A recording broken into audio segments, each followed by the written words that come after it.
Alright, Kyoya gets a new form along with a new sword, along with Youthberk support, and Kyoya gained a new form sooner than most main boss units when it comes to the anime or even the regular card game, which feels unfortunate. But anyway, let's begin. So first off, we start with a support, Cursed Dragon Trigos, which is a grade 2 attacking power and the call cost is pay a gauge, and its skill is auto. When placed on rearguard, choose up to one grade 4 from your drop zone and add to your hand, which includes Dahaka or your weapons, so it's just a nice support overall when it comes to Kyoya. And now to the new form of Kyoya, this time with the power of Disaster Force, power of Dahaka that can end the world, Kioya Gaian, which is actually a reference to Dahaka being destroyed, and thus Kyoya unleashes a sword that can end the world. But anyway, it's a grade 3 with 13 power and can only be ridden from Savior of the World Kyoya Gaian, which is the original base grade 3, and if you did not Persona Ride during the turn, you Persona Ride. In which, when you ride it, choose a Savior of the World Kyoya Gaian from your soul or drop, and it inherits all its abilities, along with its name until the end of the fight, basically meaning that you can Persona Ride on top of each other as well. With the main skill where act Vanguard once per turn, cost Boss 1, choose a Dragon Race card from the drop zone, and if it's a unit card, you call it to rearguard. If it's a normal order, not an impact, you put it to your hand. Why it's worded that way, it's just because some of the items also have Dragon and Race. But this is definitely very good for some recovery play, especially just to get all those inherent skills, especially getting back your Dahaka. In which the last skill is act Vanguard once per turn, pay a gauge, and put the arm card that this card is equipped to the drop, and then choose a different arm with a different name from deck or drop that has Aquantum Gonth, and arm it to this unit without paying a cost. And of course, if it's from deck, you shuffle it, but basically you can rearm into the newer version of the weapon, basically kind of evolving it, and also it has Dahaka name, so that's another important thing. But overall, a pretty cool upgrade, has the support of the original, and then adding this on top of it with some extra stuff. In fact, changing weapons is also pretty awesome. In which we go to the new Aquantum Gonth, the Wicked Lord Dragon Sword, which is a grade 4 arm, and you of course arm it to your Vanguard, and it cannot be played other than through Dahaka ability, aka your new Vanguard has Dahaka in name, with its main skill being count Vanguard during your turn. Your Vanguard gets plus 10k power, and all Dahakas plus 5k power, but your front row rearguards cannot use their double attack ability. Yes, they can still restand as long as it's not in their double attack ability. And the trade-off for it is auto Vanguard. At the end of the battle that your armed unit attack, if your back row center rearguard that is Dahaka attacked this turn, cost Blast 1, stand this unit with a drive -1. Basically, this new sword gives a lot of power to Kyoya along with Dahaka, while the trade-off is that you lose front row double attacks. While you can still technically do back row double attacks, you do get a restanding Vanguard, and it does still have a drive check. So overall, it depends on how you build the deck, and it is quite interesting, especially with all the free power and everything, which most Buddyfight decks don't really get that much power. And thanks to this sword, it actually makes the Vanguard a little more offensive compared to the other one being a little more defensive with extra crit.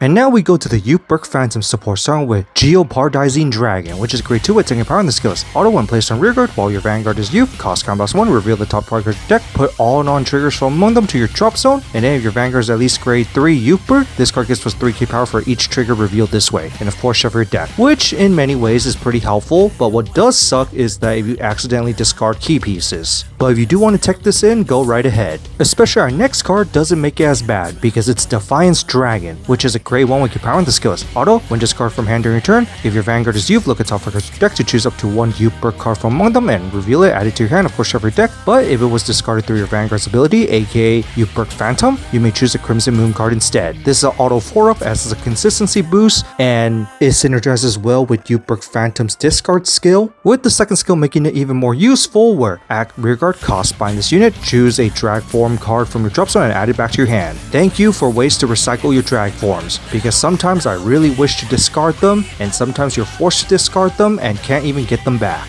And if they hit to the damage zone, even worse. But now, even with healing it and putting it into the drop zone, at least you have ways to recover your drag forms. So auto 4-up, since it's a discard fodder that also lets you recycle and adds consistency boosting. And then finally to our last card, Excess of Braid Dragon, which is grade 2 attacking power and the skills auto when placed on rearguard while your Vanguard is Youth, cost Boss 1, perform one of the following. Look at top 7 cards of your deck to choose up to one grade 2 or greater Fantome from among them, reveal it and add it to your hand, of course shuffle your deck. If you fail, you draw a card, or choose a Fantome from your drop zone and call it to rearguard. This is just an auto 4 of the deck just because it's a consistency boost plus also recycling. But also second skill, auto rearguard when you're at least grade 3 Youth attacks, This card gets plus 5k power in battle, aka first Youthberk attacks goes to Drag Dress and then Drag Dress attacks. So a total of 10k power buff like many cards, but being a big beater on its own is already pretty nice despite Drag Dress already powering up, but more importantly, consistency search plus recycling. And then finally here are the secret rares for Buddyfight with Sophia along with Gremlin, although I think Sophia should have been shown with Tasuku. And then next week we got a new Kyoya ride line, which was something I was not expecting,